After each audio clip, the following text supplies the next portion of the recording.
गुरु प्यारी साध संगत जी, सभी को प्यार भरी राधा स्वामी जी। संगत जी, आपका हमारे YouTube चैनल गुरु ज्ञान में बहुत बहुत स्वागत है। साध संगत जी, जो भी सत्संगी भजन सिमरन करते हैं, नाम की कमाई करते हैं, तो इस साखी को पूरा जरूर सुने, क्योंकि इस साखी से आपको पता चलेगा कि भजन सिमरन के समय काल हमें किन किन चीजों और कैसे लालच देता है। गुरु प्यारी साध संगत जी, यह एक कमाई वाली सत्संगी माई के अपने अनुभव है, जो कि उन्होंने रूहानियत की वार्तालाप के दौरान साझा किए, जिन्हें सुनकर मुझे भी लगा कि वह आपसे भी साझा करने चाहिए, क्योंकि वह निजी अनुभव हमें भी बहुत कुछ सिखा सकते हैं, हमें भी बहुत सारी गलतियों से बचा सकते हैं, जो कि हमारे लिए एक चेतावनी के रूप में भी साबित होते हैं। तो इसीलिए माई के वह अनुभव आपसे साझा करने जा रहा हूं। तो संगत जी, साखी को पूरा सुने, इसमें आपको बहुत कुछ सीखने को मिलेगा। साध संगत जी, माई बहुत ही कमाई वाली थी और वह अक्सर अपने अनुभव साझा कर दिया करती, क्योंकि साध संगत जी, हमारे पास जो होता है हम वही लोगों को बांटते हैं। जो हमारे पास है ही नहीं, वह हम कहाँ से बांट पाएंगे।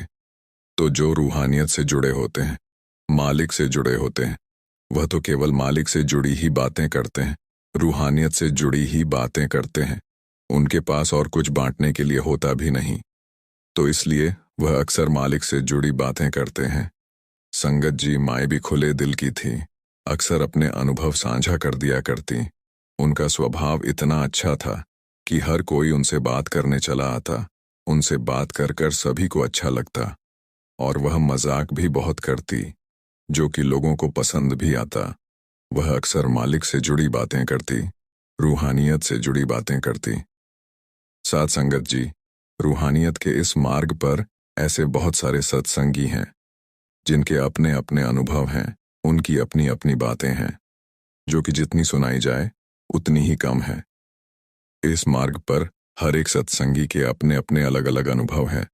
मालिक से जुड़ी हुई बातें अक्सर उनके मुंह से सुनने को मिलती है, क्योंकि मालिक से जुड़ी हुई बातें और रूहानियत से जुड़ी हुई बातें जितनी कर लो उतनी ही कम है। हम मालिक से जुड़ी हुई बातें इसलिए भी सुनते हैं, क्योंकि हमारा मन एक ठहराव में आ जाता है।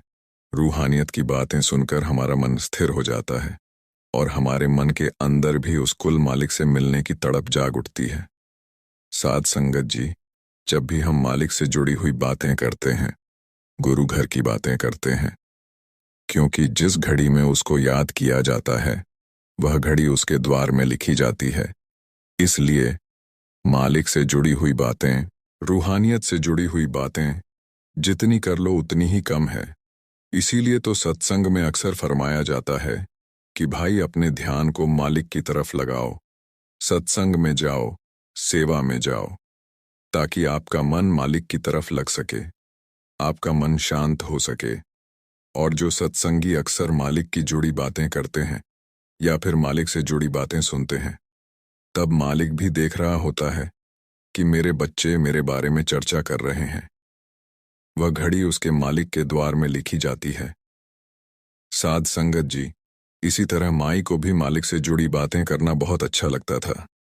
वह खुले दिल से बातें करती थी, और जैसे कि आप जानते ही हैं कि इस मार्ग में कितनी मुश्किलें हैं, कितनी बाधाएं हैं, जिन्हें पार कर हमें अपने सच्चे लोक सचखंड यानी कि पार ब्रह्म जाना होता है।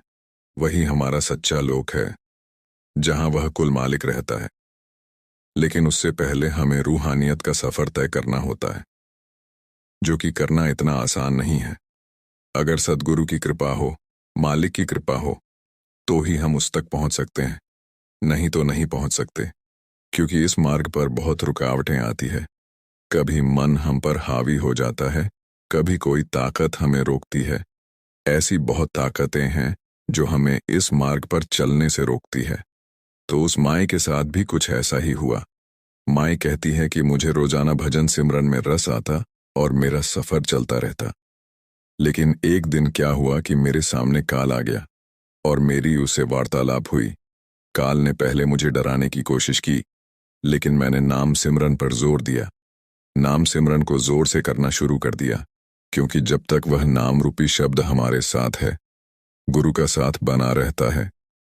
गुरु की कृपा हम पर बनी रहती है तो कोई भी ताकत हमारा कुछ नहीं बिगाड़ सकती, क्योंकि जब तक गुरु द्वारा दिए हुए वह नाम रूपी शब्द हमारे साथ हैं तो गुरु शब्द रूप में हमारे साथ होता है।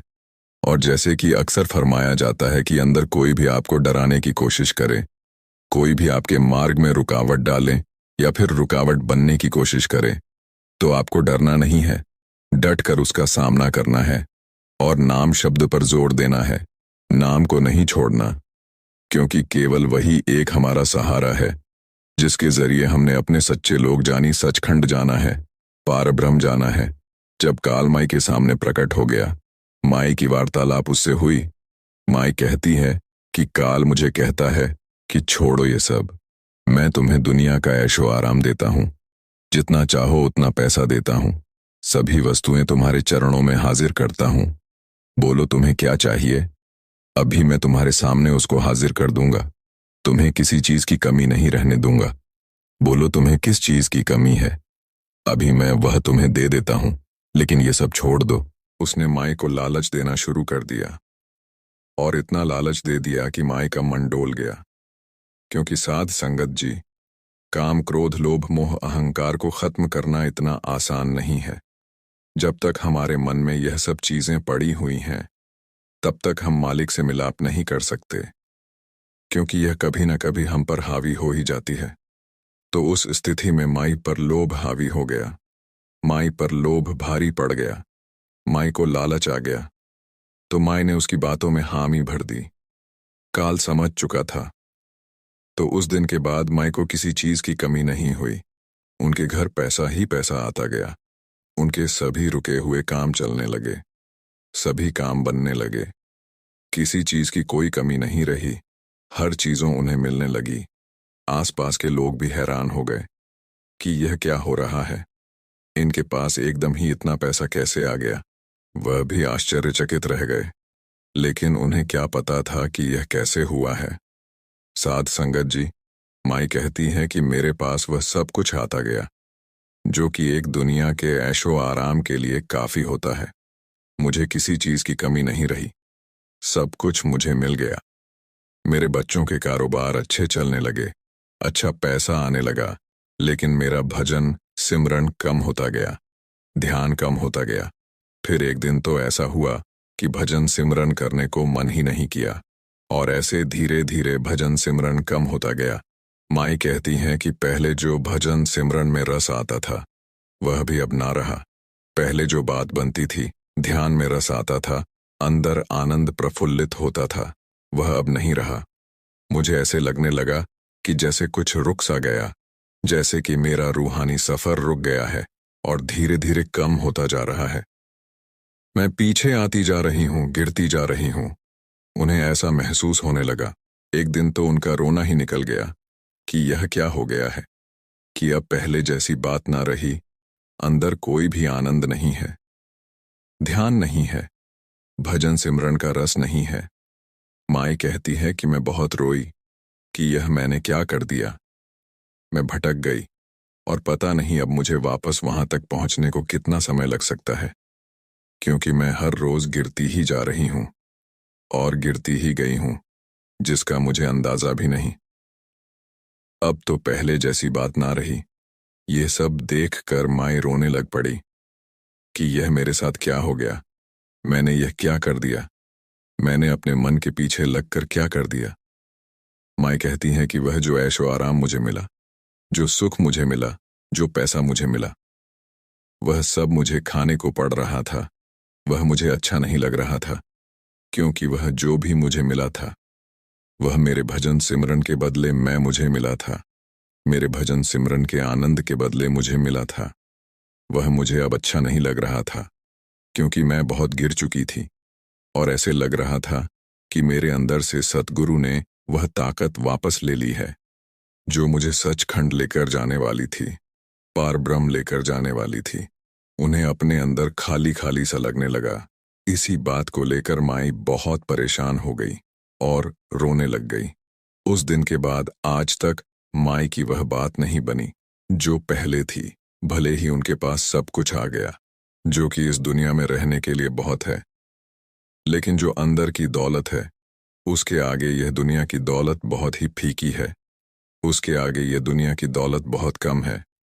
माई को इस बात का तब पता चला जब उनकी दोबारा से वह बात नहीं बनी जो पहले होती थी। और माई कहती है कि मैं आज तक कोशिश कर रही हूं कि मेरा मालिक मुझ पर फिर से वही कृपा कर दे, फिर से मुझे वही ताकत बख्श दे जैसे उसने पहले बख्शी हुई थी, जैसे वह पहले मेरी संभाल कर रहा था। साध संगत जी, माई आज तक अपनी उस बात का पछतावा कर रही है, क्योंकि साध संगत जी, जब हम अपने मन के पीछे लग जाते हैं तो हमें उसका क्या नतीजा भुगतना पड़ सकता है, ये हम नहीं जानते। इसीलिए तो फरमाया जाता है कि अपने मन को गुरु के पास सौंप दो, नहीं तो यह आपको भटकाता रहेगा और आपके मार्ग में बाधा बनता रहेगा। साध संगत जी, माई की इन बातों से हमें भी यही सीखना है कि हमें अपने मन के पीछे नहीं लगना, मन के कहे नहीं चलना, अपने मन को गुरु के पास सौंप देना है, गुरु के चरणों में सौंप देना है, ताकि अगर ये भटकने की कोशिश भी करे तो हमारा सद्गुरु इसे भटकने ना दे, हर पल हमारी संभाल करता रहे, ताकि हमारा उस कुल मालिक से मिलाप हो सके और हम अपने सच्चे दाम सचखंड जा सके, क्योंकि ये हमारे पास आखिरी मौका है यहाँ से निकलने का। बाबा जी भी अक्सर कहते हैं कि अगर ये जन्म हाथ से निकल गया तो बहुत पछताना पड़ेगा, इसलिए जब भी समय मिले भजन सिमरन पर बैठ जाओ। तो साध संगत जी, साखी अगर आपको अच्छी लगी हो तो चैनल को सब्सक्राइब ज़रूर कर लेना और बेल आइकन को प्रेस कर लेना, ताकि हम जो भी नई वीडियो डालें सबसे पहले आप तक पहुंच सके। राधा स्वामी जी।